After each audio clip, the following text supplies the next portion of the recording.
Bismillahirrahmanirrahim. Assalamualaikum warahmatullahi wabarakatuh. Alhamdulillahirabbil alamin wassalatu wassalamu ala asyrafil anbiya'i wal mursalin sayyidina wa maulana Muhammadin wa ala alihi wa sahbihi ajma'in, amma ba'd. Alhamdulillah, pagi hari ini mudah-mudahan kita semua tetap dalam lindungan Allah Subhanahu wa taala, sehat walafiat, dan kita bisa menjalankan aktivitas kita dengan baik. Pagi hari ini kita insya Allah akan membahas tentang kondisi pendidikan kita, di mana dari berbagai berita yang bisa kita baca, kondisi ekonomi akibat corona ini itu berdampak serius terhadap masa depan pendidikan kita. Kampus-kampus sudah banyak yang kesulitan keuangan, kemudian sekolah-sekolah pun begitu. Bahkan ada satu berita yang kita kutip di artikel ini, itu sekitar 10 juta anak diperkirakan nanti tidak bisa kembali ke sekolah. Itu memang gambaran di berbagai belahan dunia, tapi di Indonesia pun sekarang sudah mulai terasa. Saya dengar sudah ada sekolah yang tutup, kampus-kampus sudah ada yang memotong gaji dosennya, dan sebagian kampus yang besar pun sudah menurunkan, memotong uang kuliah sampai 30%. Nah, itu jelas dampaknya itu terasa, karena memang bagaimanapun juga dengan metode pembelajaran online atau PJJ ini itu cukup serius imbasnya terhadap perekonomian. Kita bisa bayangkan saja, agar 5 bulan ini tidak ada lagi aktivitas mahasiswa di sekitar kampus. Tentu itu kan memukul perekonomian di sekitar kampus itu. Sekolah-sekolah pun begitu, biasanya banyak sekolah-sekolah yang full day gitu kan, ada di situ ada bisnis catering, ada wali santri di tempat saya ini yang seharinya biasanya dia pengusaha catering, pelanggannya itu 2000 box sehari,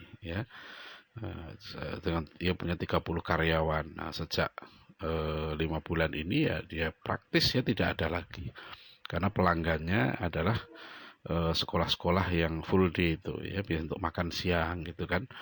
Nah, itu jadi ini memang dampaknya serius. Nah, bagaimana menghadapi seperti ini? Nah, tentu masalah ekonomi penyelesaiannya ekonomi itu tanggung jawab pemerintah dan masyarakat juga, kita bisa saling tolong menolong dalam soal ini.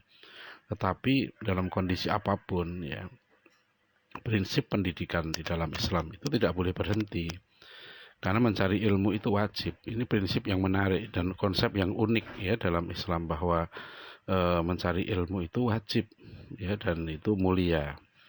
Aktivitas mencari ilmu itu satu bentuk kemuliaan, pahalanya sangat besar, pahala jihad fisabilillah. Kata Rasulullah SAW dalam hadis riwayat Imam At-Tirmidzi, man kharaja fi thalabil ilmi fahuwa fi sabilillah hatta yarji'a. Barang siapa yang keluar rumah untuk mencari ilmu, dia berada di jalan Allah. Disitulah malaikat-malaikat melindungi, makhluk-makhluk mendoakan orang yang mencari ilmu itu. Jadi itu sangat mulia. Dan ini prinsip pendidikan yang sangat penting, mencari ilmu itu sangat mulia, bukan hanya dimensi dunia, bukan. Inilah bahayanya kalau pendidikan itu disekulerkan, aktivitas mencari ilmu itu dianggap transaksional, bagaimana dia mencari ilmu untuk nanti bisa dapat ijazah, bisa bekerja. Nah, kalau hanya sekedar itu, tujuannya duniawi, itu akan terimbas dampak yang serius dari masalah perekonomian ini, karena pendidikan memang dikelola sebagai lembaga bisnis. Nah, itu yang keliru bagaimanapun juga pendidikan ini adalah aktivitas keilmuan, aktivitas perjuangan yang dimensi ilahiyah dan ukhrawiyahnya harus dikedepankan. Oleh karena itu mencari ilmu itu wajib. Apakah kita sedang kesulitan, apakah Indonesia sedang tertimpa resesi ekonomi atau sedang makmur, dan tetap mencari ilmu itu nggak boleh berhenti. Bahkan dalam sejarah Islam, penguasanya sedang berebut kekuasaan, saling bunuh-bunuhan, ada di masa Umayyah, peralihan ke Abbasiyah dan lain-lain gitu. Tapi aktivitas keilmuan tidak berhenti. Masyarakat tetap ya mencari ilmu, budaya ilmunya berkembang. Nah, itu yang harus diubah gitu ya. Jadi di masa seperti sekarang ini pemerintah seyogyanya gitu punya konsep bahwa pendidikan ini adalah aktivitas keilmuan. Jangan berhenti meskipun anak tidak ke sekolah. Di rumah itu tetap harus mencari ilmu. Karena mencari ilmu tidak bergantung pada sekolah. Mencari ilmu itu bisa pada orang tua, bisa kepada teman. Sekarang apalagi begitu mudah ya mencari informasi, ilmu pengetahuan di dunia internet itu sangat mudah. Nah, sehingga sekarang justru ya disinilah peran orang tua diberdayakan. Ya, jadi sekarang ini pemerintah misalnya ada yang mengucurkan dana untuk operasional pembelajaran dari rumah. Gitu ya. Itu baik, ya itu baik. Tapi kalau kita mau menyelesaikan problem kita secara mendasar, yaitu konsep pendidikan itu tidak lagi ditujukan untuk melahirkan pekerja yang baik, tapi yang terutama justru melahirkan manusia yang baik. Apa bedanya di situ? Ya, manusia yang baik itu pasti bekerja yang baik, karena kalau dia manusia yang baik, dia sebagai hamba Allah, dia sebagai khalifatullah fil ard, pasti dia akan mencari ilmu untuk dia menjadi manusia yang baik, ya. Dan salah satu ilmu yang wajib dicari adalah ilmu supaya dia bisa mandiri. Nah, itulah perlu ilmu-ilmu yang meningkatkan profesionalisme dia. Itu dia manusia yang baik, tapi pekerja yang baik belum tentu manusia yang baik. Karena pekerja yang baik itu bergantung kepada konsep perusahaannya. Mungkin perusahaannya itu memandang dia baik karena dia rajin, dia menghasilkan banyak keuntungan bagi perusahaannya.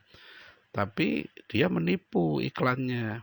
Ya, tapi dia menjalankan aktivitas bisnis yang tidak benar. Dia dianggap baik karena mendatangkan keuntungan, itu saja.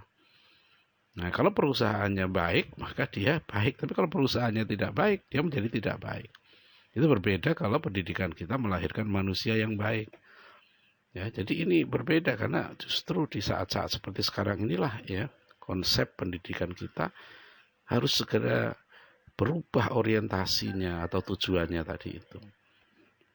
Jadi mencari ilmu, gitu. Budayakan mencari ilmu dimanapun, itu tidak bergantung kepada sekolah. Mencari ilmu di masjid bisa, ya, di rumah, ya, kepada seseorang siapapun, gitu. Dan kalau mengatakan bahwa pendidikan yang bagus itu yang mahal, nah itu yang keliru. Itulah berarti belum paham makna pendidikan. Ya, jadi demikian kira-kira itu ya secara globalnya ya. Tentu itu tidak mudah, memang tidak mudah. Namanya berbuat baik itu tidak mudah.